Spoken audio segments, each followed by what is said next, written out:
ہم یہودیوں سے بھی کہنا چاہتے ہیں، مسیحیوں سے بھی کہنا چاہتے ہیں، دنیا کے عیسائیوں سے بھی کہنا چاہتے ہیں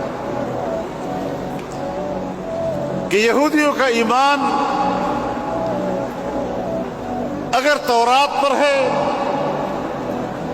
اور یہودی اگر حضرت موسیٰ علیہ السلام کو اپنا پیغمبر مانتے ہیں، ہم بھی ان پر ایمان لاتے ہیں۔ ہم تورات پر بھی ایمان لاتے ہیں اور ہم موسیٰ علیہ السلام پر بھی ایمان لاتے ہیں۔ نصارہ سے کہنا چاہتے ہیں کہ اگر تمہارے نزدیک انجیل مقدس وہ آسمانی کتاب ہے اللہ کی طرف سے، ہم بھی اس پر ایمان لاتے ہیں۔ اگر حضرت عیسیٰ علیہ السلام آپ کے پیغمبر ہیں، ہم بھی اس پر ایمان لاتے ہیں۔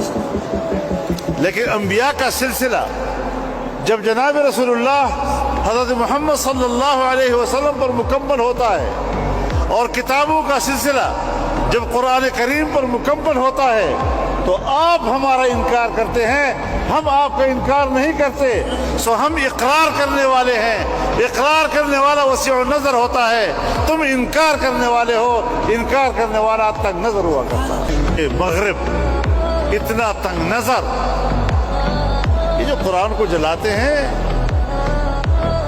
تو یہ لوگ غیظ و غضب میں آ کر اس قسم کی حرکتیں کرتے ہیں۔ مسلمانوں کو کیا اشتعال دیں گے؟ تم خود اشتعال میں یہ حرکتیں کر رہے ہو، تم ہمیں کیا وسیع نظری کا درس دو گے؟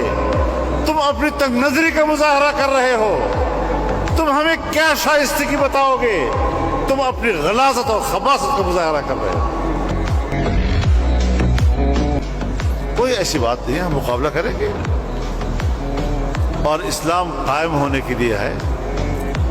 حق ہمیشہ رہنے کا نام ہوتا ہے، اور باطل ہمیشہ کے لیے مٹنے کا نام ہے۔ سو تم ہمیشہ کے لیے مٹنے والے ہو، اور ہم ہمیشہ کے لیے قائم رہنے والے ہیں۔